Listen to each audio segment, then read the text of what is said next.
del contenido del núcleo que se dispersa en la bacteria, porque la bacteria no tiene un núcleo definido, porque no tiene la membrana nuclear. Entonces el contenido del núcleo se esparce en el citoplasma y a esto se llama nucleoide. Y ahí se puede encontrar el cromosoma de la bacteria. ¿Está? Aparte de eso, hay otro elemento que puede, digamos, pasar información que vienen a ser los plásmidos. ¿Verdad? Los plásmidos son aquellos elementos pequeños extracromosómicos que también pueden transmitir alguna información, como por ejemplo lo que dice acá, la resistencia a los antibióticos. La resistencia a antibióticos puede pasar de una bacteria a otra por medio de los plásmidos. Yo puedo tener entonces variaciones fenotípicas y genotípicas. Las fenotípicas no modifican la estructura de los genes, son transitorias, porque mientras dure la acción del que le hace cambiar, y ahí puede haber los cambios morfológicos y metabólicos, de forma que tiene la bacteria y de acuerdo a las funciones de metabolismo, que son anabolismo, catabolismo. Todo es fenotípica, pero las genotípicas sí alteran los genes. Por lo tanto, estos cambios son permanentes, no como estos que son transitorios. Y pueden ser espontáneos o provocados, que de golpe aparece, o yo puedo, dando alguna sustancia, puede provocar esta variación genotípica. El espontáneo es lo que las bacterias, o en este caso la bacteria se va reproduciendo y de repente aparece un cambio por la alteración de la secuencia de aminoácidos en el cromosoma y entonces se altera totalmente la información. Y acá tenemos otra vez lo mismo. Material genético determina las propiedades del organismo. Mutante es el que cambia diferentes tipos de la forma normal o salvaje. Salvaje es el que está en el ambiente, el microorganismo que está en el ambiente. La mutación es el cambio de secuencia de los pares de base del ácido nucleico. Como decíamos, cambia una secuencia de aminoácidos, ya altera y cambia a mutación. Mutagénesis, cuando se produce un cambio que puede ser espontáneo e inducido, y mutágeno es aquello que hace que se cambie. Hay cambios físicos, químicos, inclusive hay biológicos o microbiológicos. Y las mutaciones espontáneas vienen a partir de qué? A partir de diversas fuentes, y esto puede ser por error en la multiplicación bacteriana.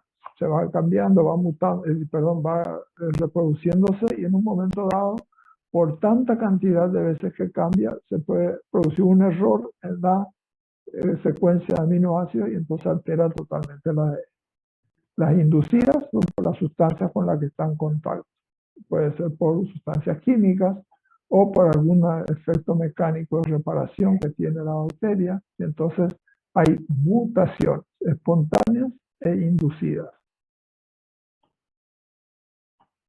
Ustedes tienen acá, las mutaciones también son morfológicas en la forma que tienen, la forma de las células, las colonias que se forman, letales que pueden llevar a la muerte de la bacteria, condicionales, que hay unas alteraciones que expresan, es decir, que se producen de acuerdo a ciertas condiciones, las mutaciones bioquímicas que hacen un cambio en la estructura química de la célula bacteriana.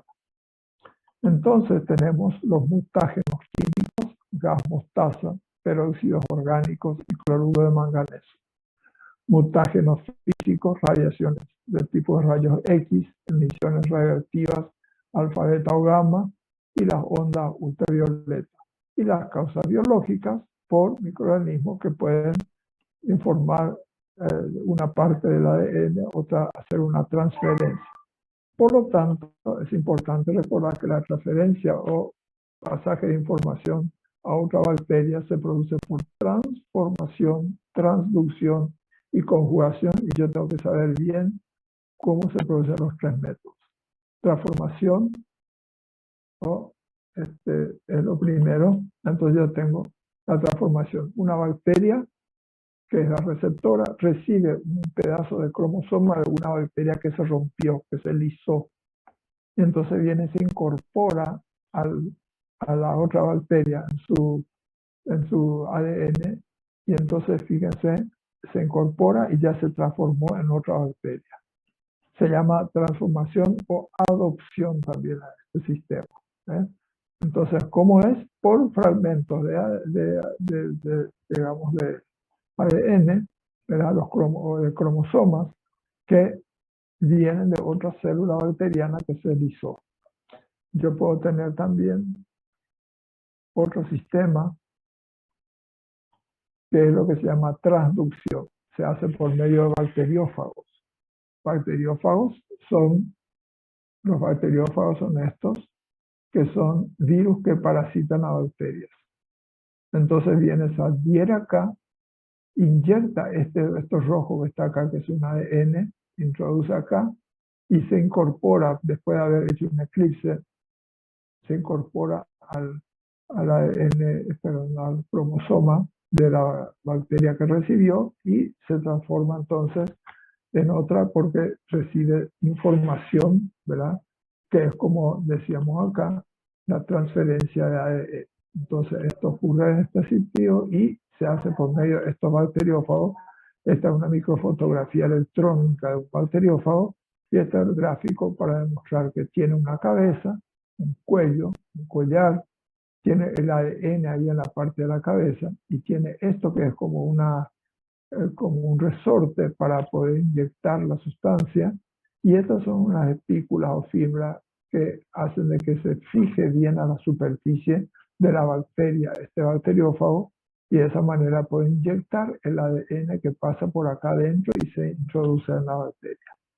Y esto tenemos en el caso de transducción. Y hay otra que se llama por conjugación, que es por medio de los plásmidos, ¿verdad?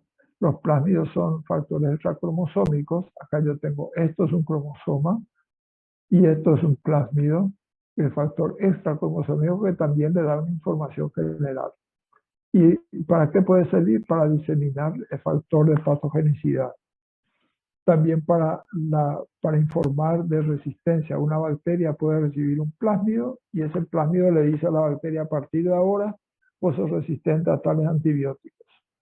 Y la unidad epidemiológica, que es para saber epidemiológicamente qué tipo de bacteria tenemos. Para eso sirven. Y los plásmidos son factores extracromosómicos que producen una transformación en las características bacterianas cuando se transmite a través de esto. ¿Y cómo ocurre esto que está acá? Ocurre de acuerdo a esto. Hay, por ejemplo, una bacteria positiva que tiene un pili. Acá esto es un pili como un tubo, ¿verdad? Y en el interior tiene un plásmido. Esto es su cromosoma. Ahí se pone en contacto con otra bacteria que no es ni su pariente, pero le puede pasar esta información. Acá no tiene pili, tampoco tiene un plásmido, ¿verdad? ¿Y qué ocurre? La célula F positiva, que es la donadora, entonces se pone en contacto a través del puente, que es un pili, ¿verdad?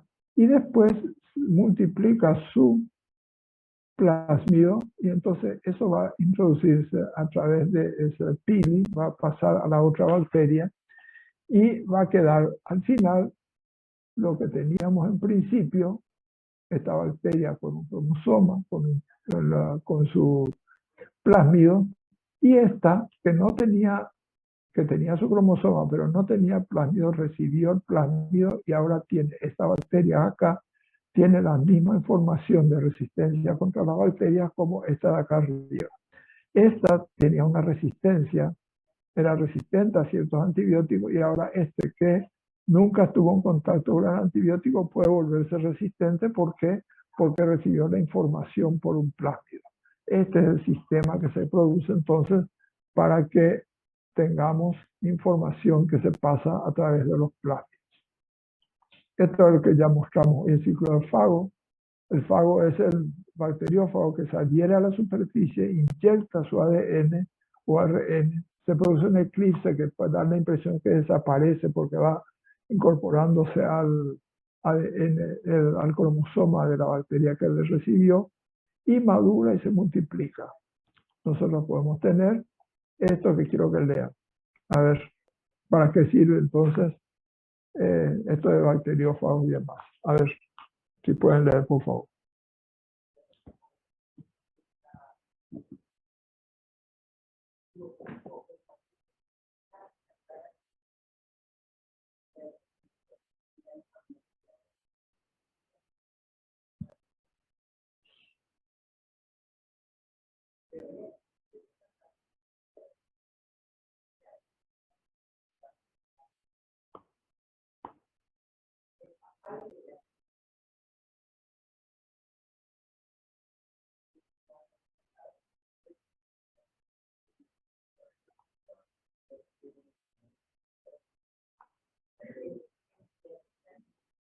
Bueno, en la clínica se puede usar entonces bacteriófagos para prevenir infecciones, ¿verdad?, por bacterias. O sea, ponemos bacteriófagos que destruyen ciertas bacterias y entonces se previenen las infecciones.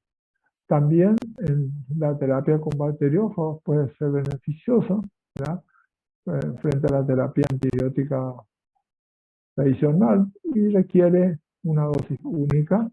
Los virus que son de estos bacteriófagos son virus que parasitan bacterias. Entonces buscan la célula diana o la célula que va a ser inyectada con el virus para que pueda destruirse esa bacteria. Entonces es un tratamiento seguro porque solamente destruye a las bacterias y no a las células humanas, ¿ya? Bueno, esto voy a pasarle después para que está. Bueno, esto es con respecto a nuestra cuestión de genética bacteriana. Eso les voy a decir también que el libro está ya, que aprovecho que tengo acá a mano.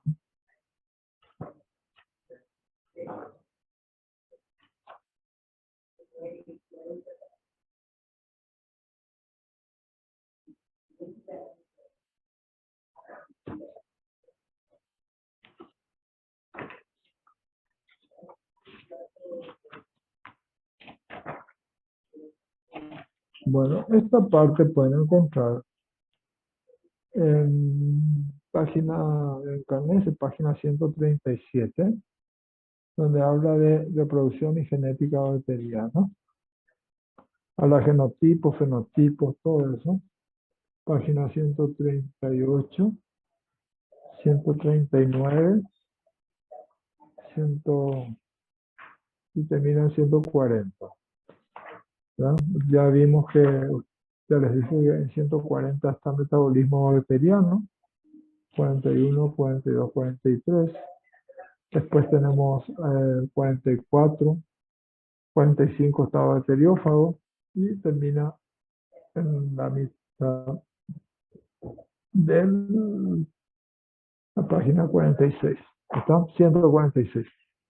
Si te anotan eso, pueden revisar por favor estos días, de tal manera que tengamos preguntas si hace falta la próxima clase. Bien, a ver un poco. Necesito Doctor, una foto. doctor, una consulta.